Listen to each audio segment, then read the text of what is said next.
The news day continues here on One News Now. I'm Sean Yao. New COVID-19 infections logged today fell to around 28,000 as the DOH reports lower testing output. The additional 28,000 cases has brought the country's total caseload to 3,270,000, some 284,000 of which are still active.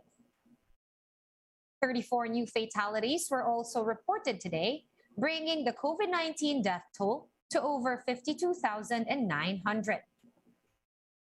On the other hand, total recoveries have climbed to 2,933,000, with 34,800 new recoveries logged in the past 24 hours. The DOH reported lower testing output at around 51,000 total tests. The positivity rate also took a dip to 43.4%. COVID-19 cases appear to be declining in the NCR, but experts are quick to say that it's still too early to tell if the region has already reached the peak of the surge. Here's the report.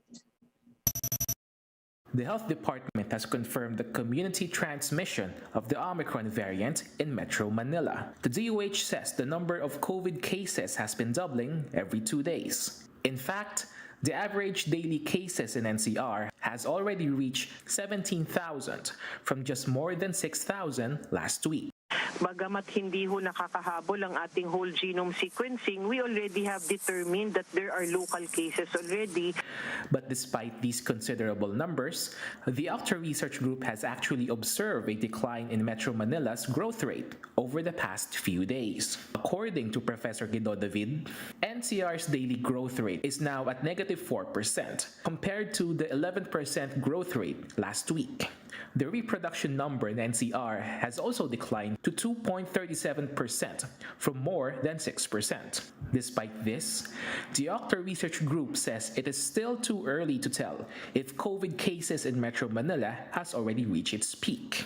Ayaw nating maging complacent tayo, maging kampante. Gusto natin tingnan na masdan natin mabuting trends at siguro next week Yusek makikita talaga natin kung talagang bababa na yung bilang dito sa NCR.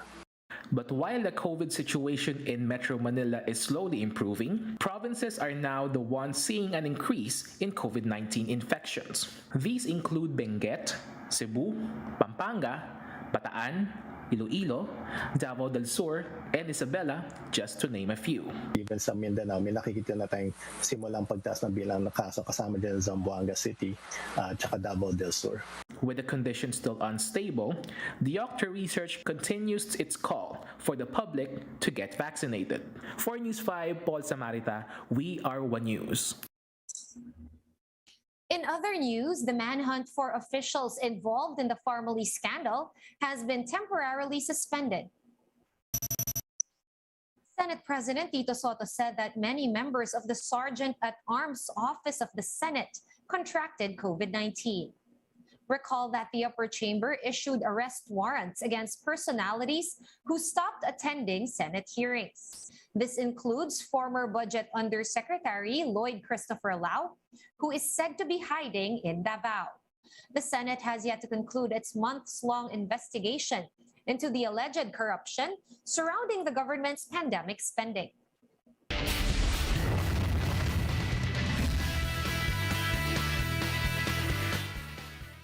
And in sports, the PBA will have a board meeting next week to determine the fate of the postponed Governor's Cup.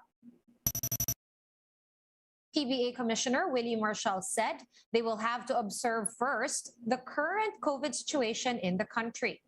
The league was given the go signal to continue the conference under a Type C bubble format. Under this kind of format, teams will be following a home venue home protocol.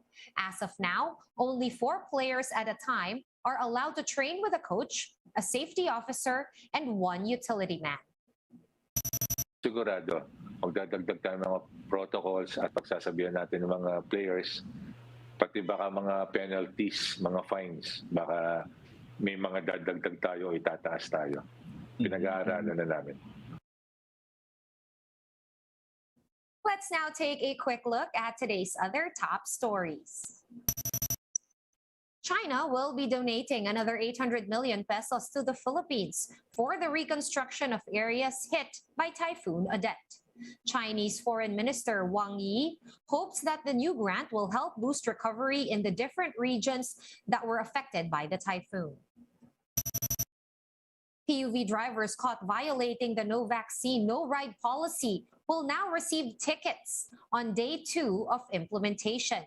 Meanwhile, unvaccinated passengers will either be escorted to vaccination sites to get their shots or they will be asked to go home.